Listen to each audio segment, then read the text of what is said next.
बाबूजी भैया अरे एक लोग गीत भेजत है, जरूर पसंद आए आप सबके। लक्ष्मण के जब शक्ति बाण लगल राम रोवत हन कैसे, लेकिन तर्ज का लाइन है मास्टर।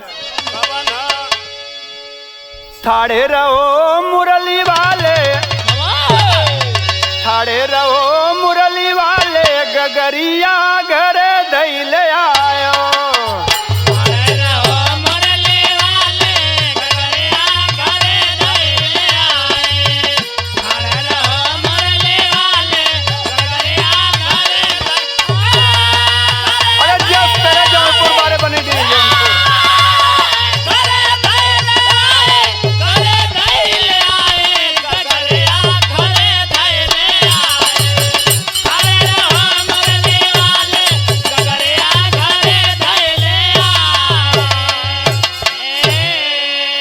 बाबूजी दुनिया के मालिक रोवत हन समझ कैसे, रोवे राम बिल खाई, अरे रोवे राम बिल खाई, लखन जी के गोदिया उठाई।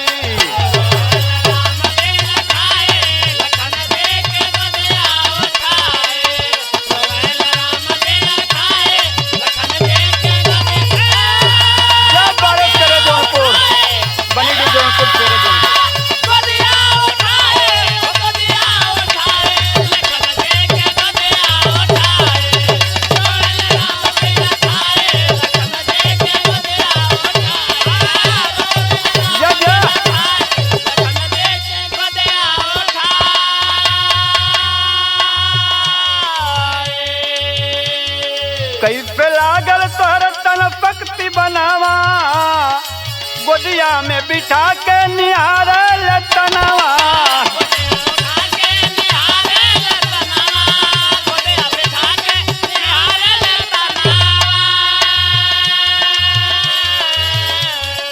होली बड़ी दुखदाई, अरे होली बड़ी दुखदाई, लखन जी के गोदिया उठाई।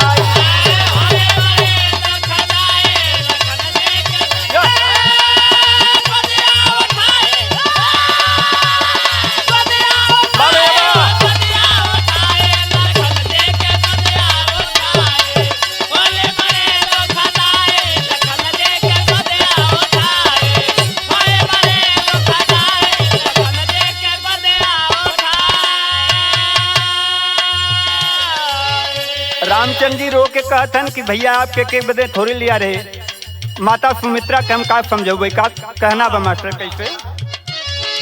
माता सुमित्रा के काम कई के समझई भई, माता सुमित्रा के काम बताई भई, उर्मिला के कैसे का धीरज जवाब दई भई।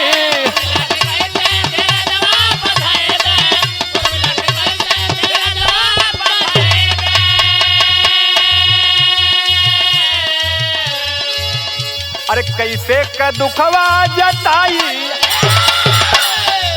कैसे का दुखवा जताई, लखन जी के गोदिया उठाई।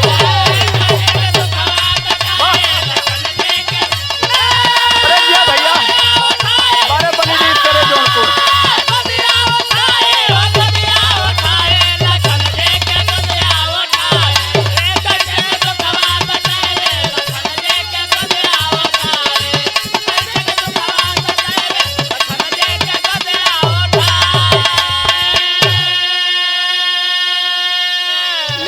का भैया मास्टर वैद कुपेन के भी पर बताए, जाकर कपी झट उनको हलाए।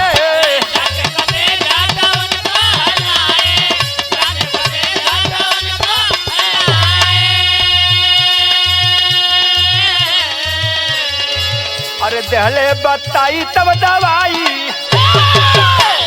अरे दहले बताई तब दवाई, लखन जी के गोदिया उठाई।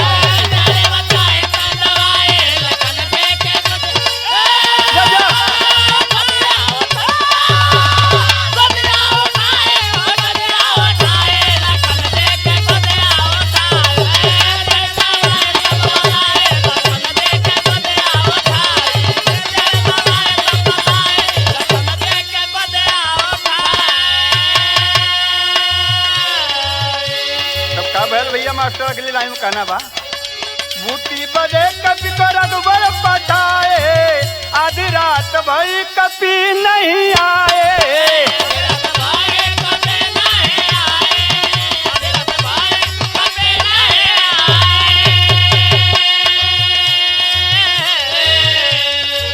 गईले प्रभु घबराई और गईले प्रभु घबराई लखन जी के गोदिया उठाई।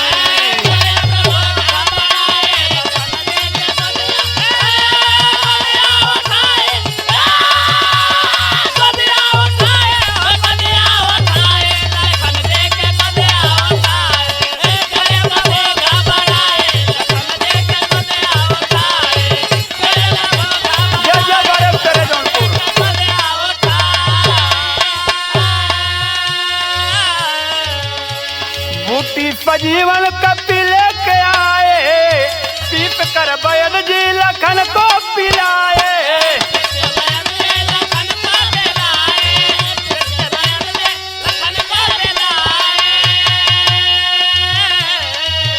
अरे उठ कर बैठे हर पाई अरे उठ कर बैठे हर पाई लखन जी के गोदिया उठाई।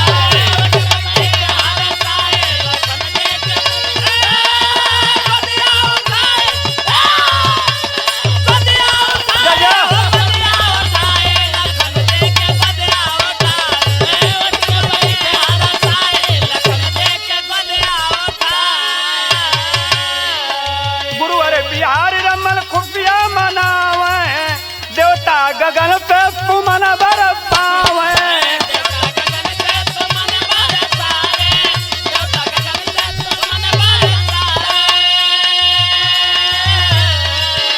मंगल पप्पू करले पूजनवा